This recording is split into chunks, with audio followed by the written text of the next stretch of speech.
El derecho internacional público es la rama del derecho público exterior que estudia y regula el comportamiento de los estados y otros sujetos internacionales, en sus competencias propias y relaciones mutuas, sobre la base de ciertos valores comunes, para garantizar la paz y cooperación internacional, mediante normas nacidas de fuentes internacionales específicas. O más brevemente, es el ordenamiento jurídico de la comunidad internacional. El actual sistema de derecho internacional público puede definirse como el conjunto de normas jurídicas y principios que las jerarquizan y coordinan coherentemente. Estas están destinadas a regular las relaciones externas entre sujetos soberanos, los estados, y otros sujetos atípicos, a los cuales también se les confiere calidad de sujetos de derecho internacional. El propósito es armonizar sus relaciones, construyendo un ideal de justicia mutuamente acordado por ellos, en un marco de certeza y seguridad que permita realizarla. Se trata de un conjunto de normas jurídicas con una estructura especialmente adecuada a los destinatarios del sistema y a las necesidades del mismo. La estructura del derecho internacional público es de coordinación, lo que le diferencia de las estructuras de subordinación de los sistemas internos, donde los sujetos están sometidos a poderes que los condicionan. Esta estructura de coordinación responde a que sus principales sujetos, los estados, son soberanos, razón por la cual no admiten sometimiento a poder material ajeno que les condicione, aunque sí se subordinan, sin perder su atributo, a reglas jurídicas que le obligan sin excepción. El derecho internacional está integrado por acuerdos entre estados, tales como tratados internacionales, con diferentes denominaciones según el caso, tratados, pactos, convenios, cartas, memorándum, declaraciones conjuntas, intercambios de notas, etc., como también por la costumbre internacional, que se compone a su vez de la práctica de los estados, que estos reconocen como obligatoria, y por los principios generales del derecho. Esta enumeración de fuentes del derecho internacional es consagrada por el artículo 38 del Estatuto de la Corte Internacional de Justicia que dice: la Corte, cuya función es decidir conforme al derecho internacional las controversias que le sean sometidas, deberá aplicar las convenciones internacionales, sean generales o particulares, que establecen reglas expresamente reconocidas por los estados litigantes, la costumbre internacional como prueba de una práctica generalmente aceptada como derecho, los principios generales del derecho reconocidos por las naciones civilizadas, las decisiones judiciales y las doctrinas de los publicistas de mayor competencia de las distintas naciones como medio auxiliar para la determinación de las reglas de derecho, sin perjuicio de lo dispuesto en el artículo 59. Artículo 38, 1, del Estatuto de la Corte Internacional de Justicia. Además, en el ámbito multilateral, el derecho internacional se nutre de los acuerdos a los que lleguen los estados en el marco de los organismos internacionales a que pertenezcan y, dentro de estos, de aquellos acuerdos que se comprometen a aplicar. En ambos casos, bilateral o multilateral, el nivel adquirido al comprometerse un Estado es el de poner en vigor la norma acordada en su propio territorio y aplicarla por encima de las normas nacionales, conforme a las particularidades de cada orden jurídico interno. Origen del derecho internacional público. Aun en las situaciones más críticas, cuando la violencia era la norma de las relaciones entre los centros de poder independientes, siempre existieron reglas de juego preestablecidas, o pactadas de alguna manera por las partes, aceptadas y respetadas como un complemento de las relaciones de fuerza. Puede afirmarse que, hasta muy avanzada la época histórica, las reglas de juego aplicadas a esas relaciones no poseyeron caracteres jurídicos, y que se fundaban en concepciones religiosas, o ciertas veces en planteamientos filosóficos y morales. En algunos casos no se utilizaban ciertas armas, por poseerlas también el enemigo. Así, por ejemplo, las jaurías de perros no se usaban en las luchas entre musulmanes y cristianos.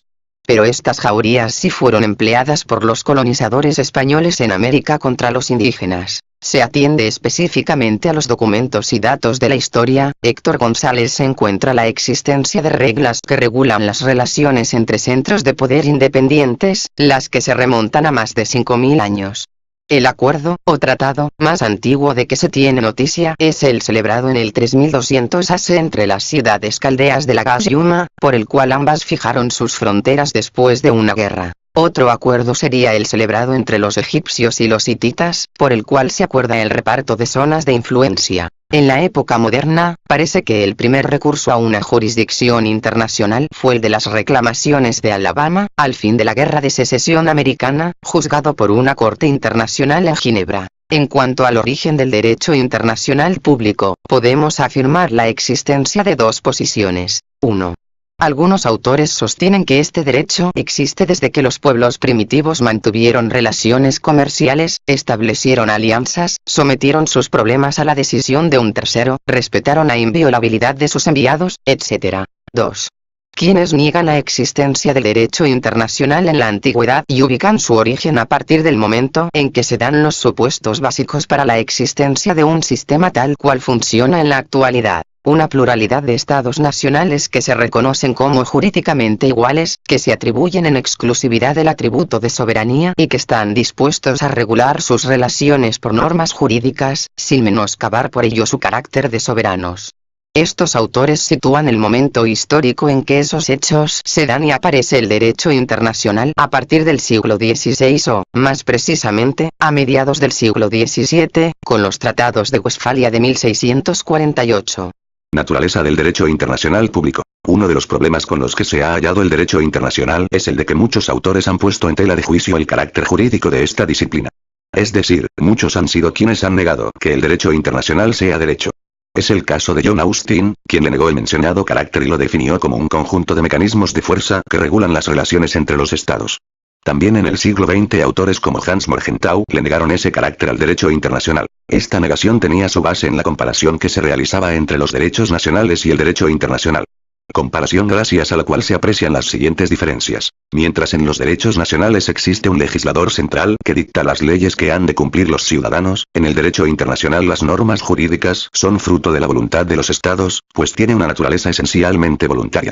Lo más parecido a un órgano de este tipo es la Asamblea General de las Naciones Unidas. La creación del derecho internacional tiene lugar de una forma muy diferente a como se hacen las leyes en los sistemas políticos nacionales, pues tiene lugar de una manera muy inconexa. Primero nos encontramos con los principios imperativos del derecho internacional, normas ius cogens, que no podrán ser modificadas ni derogadas a no ser que sea por otra norma con carácter imperativo. De igual manera, los tratados internacionales se aplican solamente a los estados que los han ratificado.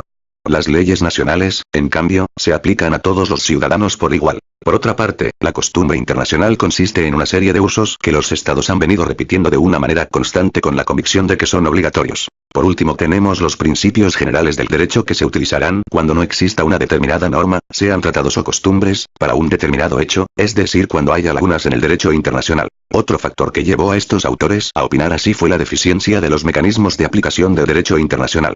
Mientras en los estados existen jueces encargados de velar por el cumplimiento de las leyes a las que todos los ciudadanos están sometidos, en la sociedad internacional estos mecanismos de aplicación son mucho más primitivos y menos sofisticados, por lo que el derecho internacional se viola de manera muy regular en forma impune. Existen algunos tribunales internacionales, pero a diferencia de los nacionales requieren que los estados, previamente, hayan aceptado su jurisdicción para poder ser juzgados por dichos tribunales.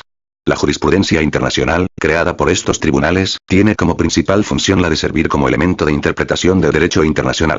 A problemas especiales contemporáneos. Las realidades políticas también cambian junto con las condiciones tecnológicas y otros factores, con lo cual crecen las presiones para alterar la ley. Esto para reflejar mejor las nuevas circunstancias. Existen tres problemas específicos propios del derecho internacional contemporáneo. El derecho a la guerra. De igual manera que existen las leyes de paz, también hay leyes de la guerra. Esto abarca la iniciación y conducción de la guerra, esto es, las circunstancias sobre las cuales se considera legal que un estado acuda al uso de la fuerza armada contra otro estado, y el tipo de comportamientos que son legalmente permisibles por parte de los gobiernos una vez que se inicia la contienda, cualquiera que sea la forma como ésta comience. La fuerza armada puede ser legalmente utilizada solo bajo tres condiciones: en defensa propia, cuando se ha puesto al servicio de las Naciones Unidas como parte de una operación de seguridad colectiva o fuerza de paz, y por último cuando se coloca al servicio de una organización regional encargada del mantenimiento de la paz. El tratamiento a los extranjeros. El derecho internacional ha estipulado que en ciertos aspectos los extranjeros tienen derecho a ciertos tratamientos especiales de parte del país anfitrión, diferentes de aquellos aplicables a los nacionales. Los gobiernos pueden invocar el derecho legal de que sus ciudadanos tengan un mínimo estándar internacional por parte del Estado anfitrión donde se encuentre por una u otra circunstancia sin importar cuál sea el estándar de justicia en ese país. Los derechos humanos. Tras la Segunda Guerra Mundial se ha procurado hacer obligatorio para todos los gobiernos nacionales la observación de mínimos estándares internacionales de justicia, no solo para extranjeros, sino que también para los nacionales. Se ha venido presentando un movimiento para extender la protección de los derechos humanos contemplada en el derecho internacional a todos los individuos del mundo, cualquiera que sea su situación.